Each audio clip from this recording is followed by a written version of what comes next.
Video like जरूर कर लीजिए और ऐसे वीडियो लगातार फ्री में पाने के लिए चैनल को तुरंत सब्सक्राइब कर लीजिए और बेल आइकन को जरूर टैप कर लीजिए ताकि आगे भी सारे वीडियो आपको मिलते रहे। यूट्यूब में फॉलो करते हैं तो प्लीज ये वाला फ्री टेलीग्राम चैनल जरूर ज्वाइन कर लीजिएगा। सारे नोटिफिकेशन सारे अपडेट यहीं पे आते हैं, ध्यान रखिए। नमस्कार दोस्तों, स्वागत है आपका सी सेट प्रिपरेशन के इस यूट्यूब चैनल पर।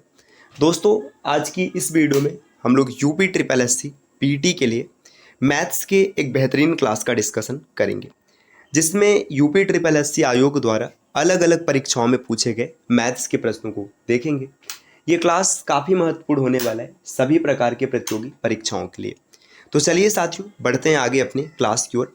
इससे पहले एक ज़रूरी सूचना है दोस्तों, अगर आप यूपी पीसीएस प्री 2025 का एग्ज़ाम देने वाले हैं तो स्टडी फॉर सिविल सर्विसेज आपके लिए मात्र 99 रुपये में लेकर आए कंप्लीट प्रैक्टिस बैच। इसके लिए आपको क्या करना है, प्ले स्टोर से ज्ञान सर एजुकेशन एप्लीकेशन इंस्टॉल करना है, जहाँ पर पिछले 10 वर्षों के पेपर, 20 मॉक टेस्ट और साथ ही साथ करंट अफेयर्स या जितनी चीज़ें आवश्यक हैं प्री एग्जाम के लिए सब कुछ आपको मिल जाएगा। मैक्सिमम डिस्काउंट के लिए आप कूपन कोड अप्लाई कीजिएगा ज्ञान सर डिस्काउंट। जैसे आप ये कोड अप्लाई करेंगे ज्ञान सर डिस्काउंट, तो जो ऑफर है वो आपको मिल जाएगा। चलिए अब बढ़ते हैं अपने क्लास पर। यहाँ पर पहला प्रश्न दिया है, एक परीक्षा में 40% छात्र गणित में अनुत्तीर्ण हो गए, ठीक, 30% छात्र अंग्रेजी में अनुत्तीर्ण हो गए और 10% दोनों विषयों में अनुत्तीर्ण हो गए। तो दोनों विषय में कितने छात्र मतलब कितने प्रतिशत छात्र उत्तीर्ण हुए हैं? चकबंदी लेखपाल 2015 के पेपर में आया हुआ प्रश्न है। देखिए, जब भी वेन डायग्राम आधारित प्रश्न आएगा तो ज़्यादा आसान होगा कि आप सीधा वेन डायग्राम बना लीजिए। वेन डायग्राम का मतलब देखिए, ये मैथ का सेक्शन है और ये मान लीजिएगा इंग्लिश का। यहाँ पे मैथ दिया है और यहाँ पर इंग्लिश दिया है। जो दोनों में कॉमन होगा वहीं से प्रश्न की शुरुआत करेंगे। 10% क्या होता है, दोनों में फेल हो जाते हैं, तो यहाँ पर 10 आ गया, ठीक, दोनों में फेल है। अब इसके बाद देखिए 40% ऐसे जो गणित में फेल हुए, 10 तो यहाँ पर आ ही गए, तो अब गणित को पूरा करने के लिए 30% और चाहिए। देखिए गणित वाले 40% हो गए और 30% अंग्रेजी में फेल हुए, 10 यहाँ पर आ गए तो 20 यहाँ पर आ गए। देखिए 30 20 50 और 10 60, 60% ऐसे होते हैं ना जो कि फेल हो जाते हैं। अब आपसे पूछा जा रहा है कि कितने परसेंट छात्र हैं कि जो पास हुए, दोनों में पास हुए, मतलब यहाँ पर भी पास है यहाँ पर भी पास है। ओवरऑल कितने होंगे? 100% होंगे। 100% में 60% फेल हैं तो पास कितने हो जाएंगे? 40%। ऑप्शन बी को टिक कीजिए, आगे बढ़ जाइएगा। अगले स्लाइड पर आते हैं। यहाँ पर अगला प्रश्न दिया है, एक ग्राम प्रधान 10 लाख मूल्य का ट्रैक्टर किसान को 10% के नुकसान पर बेच देता है। किसान पुनः ट्रैक्टर ग्राम प्रधान को 10% के फायदे पर बेच देता है। इन दोनों सौदों का परिणाम क्या होगा? देखिए, इसका बेसिक सा ट्रिक है। अगर आपको ट्रिक पता है तो डायरेक्ट इस प्रश्न को आप 1 सेकंड में बना सकते हैं, लेकिन हम लोग पहले इसका ना मतलब तरीका देखें कैसे होगा। देखिए, मान लीजिए कि आप एक सामान 100 रुपये का लाए खरीद कर, ठीक, मान लीजिए आपने 100 रुपये का लाया, इसको आपने 10% के लॉस पर बेचा। 10% लॉस मतलब -10 में आपने बेच दिया। -10 मतलब आपने इसको 90 रुपये का बेच दिया। अब वापस से क्या हुआ कि जिस आदमी ने आपको खरीदा वो 10% का फायदा लिया, तो 90 का 10% 9 हो जाएगा। अब इसने 9 रुपये का फायदा लेके आपको सामान दे दिया तो 99 रुपये का दे दिया, है ना।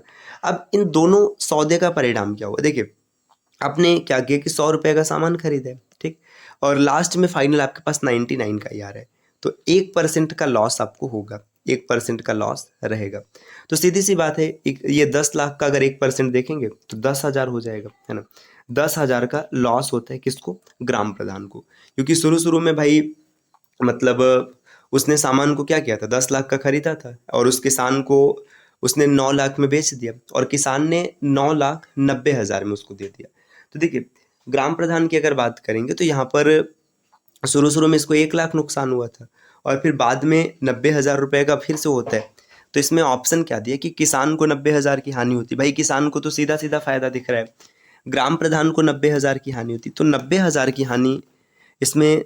इसके ऑप्शन को एक बार आप जरूर देखिएगा, क्योंकि इसका सीधा सीधा फार्मूला होता है कि अगर सेम प्रतिशत पर किसी सामान को खरीदा या बेचा जाए तो उसमें हमेशा क्या होता है, x² / 100 इतने % की हानि होती है।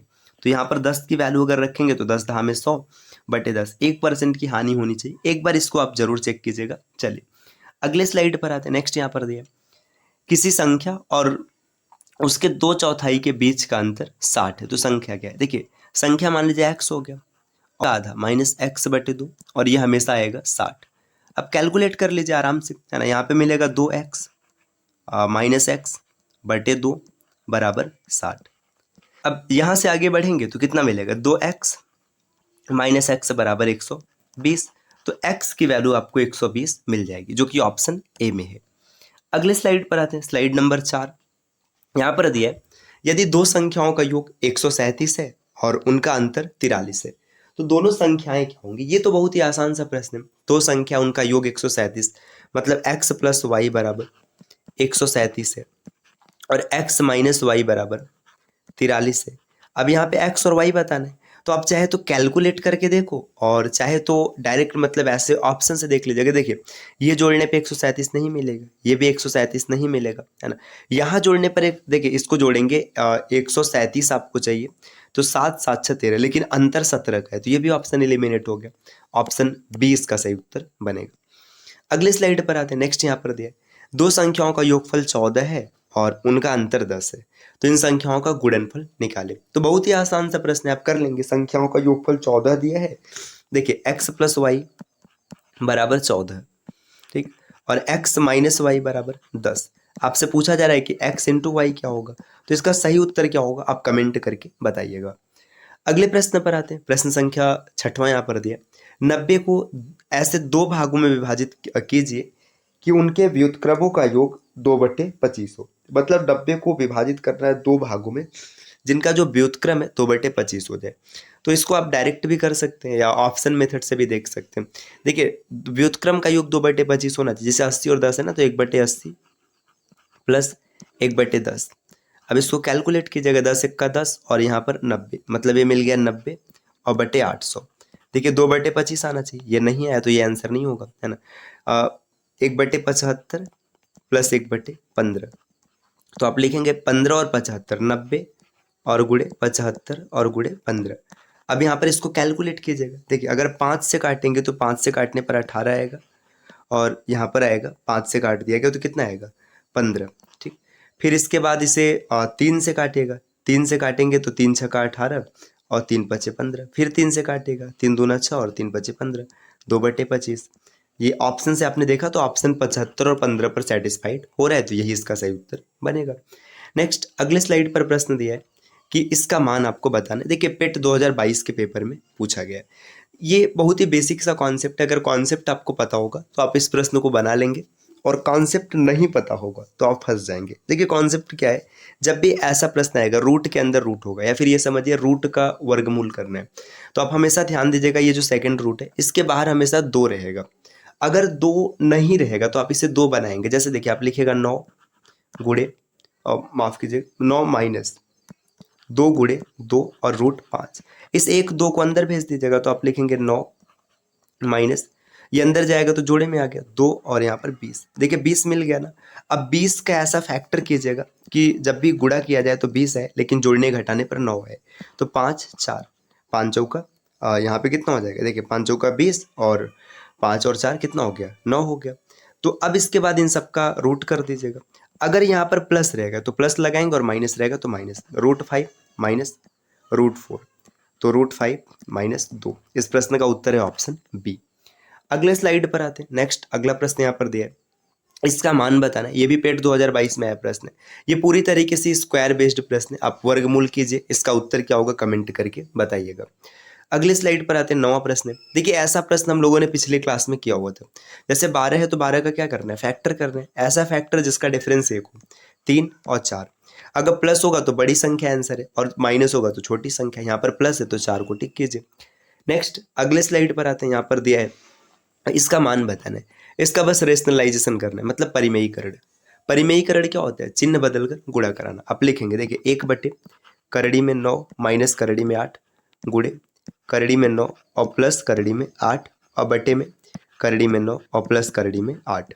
इसके बाद क्या हुआ, देखिए 1 से गुणा करें कोई फर्क नहीं, करड़ी में 9 प्लस करड़ी में 8 और बटे a² प्लस माइनस b², √9 का स्क्वायर और माइनस √8 का स्क्वायर। अब यहाँ पे क्या मिल गया, देखिए √9 प्लस √8 अपान 9 और माइनस 8 तो 1 बचेगा। अब यहाँ पे सीधा सीधा 3 + 2√2, 3 + 2√2 ऑप्शन देखिए कहाँ पर दिया है, ये है ए में, तो इसका सही उत्तर ए हो जाएगा। तो दोस्तों ये आज की क्लास रही जिसमें हम लोगों ने कुछ बेहतरीन प्रश्नों का डिस्कशन किया जो कि यूपी ट्रिपल एससी के एग्जाम में पूछा गया है। इस प्रकार के वीडियोस को लगातार देखने के लिए आप चैनल को सब्सक्राइब कर सकते हैं। और दोस्तों अगर आप यूपी ट्रिपल एससी पीटी की कंप्लीट प्रिपरेशन करना चाहते हैं या अपने लेवल को बूस्ट करना चाहते हैं तो अंतिम समय में आप मॉक ज़रूर दीजिएगा। मॉक देने के लिए आप स्टडी फॉर सिविल सर्विसेज के इनिशिएटिव ज्ञान सर एजुकेशन एप्लीकेशन को प्ले स्टोर से इंस्टॉल कर सकते हैं, जहां पर मात्र 49 रुपये में आपको कंप्लीट मॉक टेस्ट मिल जाएगा। अतिरिक्त जानकारी के लिए नीचे स्क्रीन पर दिख रहे किसी भी नंबर पर कॉल या व्हाट्सएप कर आप जानकारी ले सकते हैं। मिलते हैं साथियों आपसे नेक्स्ट वीडियो में, तब तक के लिए नमस्कार।